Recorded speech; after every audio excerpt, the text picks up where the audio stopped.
What are some of the things that the Toronto Community Mobilization Network is planning for this G20 coming up? Well, I'd like to maybe clarify that we're a network. We're not actually planning any of the actions, but we're Okay. facilitating and coordinating the events that others are holding. And so Nice. we're providing logistical support. We're going to be providing a meal at every single action, legal support for people who are roughed up or harassed by police or arrested and detained for no reason, media and communication support. We've been doing all the outreach, knocking on doors, and getting the word out to people in Toronto. There's a whole range of events, really. It's going to be starting on the 18th and 19th with the People Summit. This is an idea taken from the Copenhagen Climate Summit where, ordinary activists and people just said, we don't believe in the legitimacy of these big institutions. We know that they don't have our interests in mind, and that if we want to change this world and make it better, we need to come together and on a collective basis find the solutions and work to make real changes. So you're going to see the People Summit with various workshops on a whole range of issues, ranging from anti-war and occupation to issues of poverty, the environment, migrant justice, indigenous sovereignty, and that's going on at Ryerson University. You can, if you want the website for that, I think it's peoplesummit.org. But you can also go to our website and you'll find more on that. And then going into the week from the 21st to the 24th, it's the build-up. We have the theme Days of Resistance. So each day, different theme. At 1 p.m., actually, there will be an event at 25 Cecil Street at the Steelworkers Hall, raising awareness about Harper's attacks on reproductive rights at home and abroad. You saw that Bev Oda, the minister who was at the G20 summit meetings at Halifax, who said that they're not going to be funding maternal health. So we're going to be getting a bit more about this. And then later that day at 2 p.m., there will be a march titled All Out in Defense of the Rights of All, happening 2 p.m. at Allen Gardens, which is just at Carlton and Sherbourne Street. Also that same day, time and location to be announced, there's going to be creative civic transformations in street theater, highlighting gender justice. And so all over the city, be prepared to see some surprises and some interesting creative stuff going on.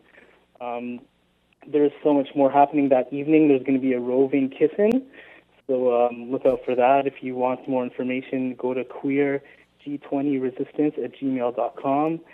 That was on the 22nd. On the 23rd, there's going to be a toxic tour of Toronto happening at 11 a.m., meeting at Bathurst and Dundas Street. So you'll get the lowdown of Toronto because, we love to pretend it's such a clean and happy place, but there's a lot more to it than meets the eye. Mm-hmm. The 23rd at 7 p.m., which is the Wednesday, there's going to be a People's Assembly on climate justice, talking about the recent Cochabamba summit in Bolivia. That was the People's Summit on Climate Change. The next day, Thursday the 24th, is actually a National Day of Action for Indigenous Sovereignty and Indigenous Rights. So all people that stand in solidarity with the native people of this land should be coming out to that. There's going to be a nationally coordinated protest, and so people will be gathering at 11 a.m. at Queen's Park. That same night, there's going to be an event again at the Steelworkers Hall at 8 called Confronting the Invasion. And that's going to be talking about the indigenous struggles of people in the global south, so places like Chile, Bolivia, countries like that. And then so moving into the weekend when the summit takes place, you know that the G8 will be meeting in Huntsville.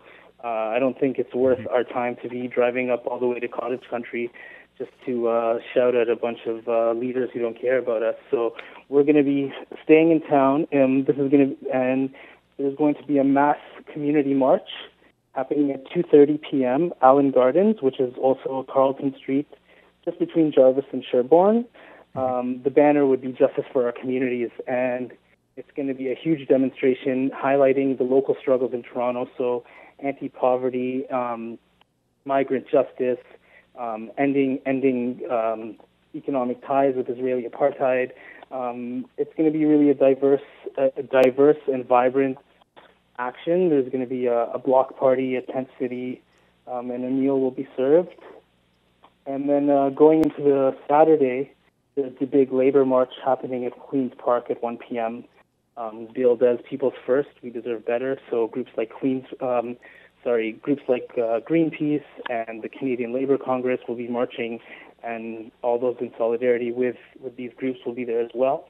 And then at the same time, there will be a militant solidarity march called Get Off the Fence, where folks who want to do the whole labor solidarity thing but want to get a bit closer to the summit will be marching from Queen's Park. Again, that's also at 1 o'clock at Queen's Park.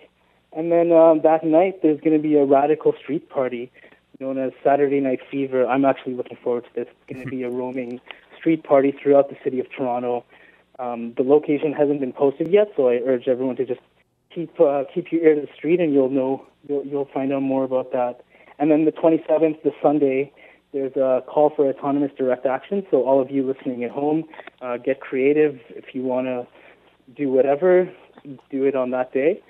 There's also going to be, later in the day, there will be a prisoner solidarity march at Bruce Mackey Park, which is in the East End at Dundas and Wardell, fireworks for prison. And then there's also going to be a make-believe tea party at Queen's Park at 3:33 p.m. on the Sunday the 27th. And so I just listed a whole bunch of stuff for you. Hopefully the listeners at home were able to catch that. But if not, go to the website, g20.torontomobilize.org,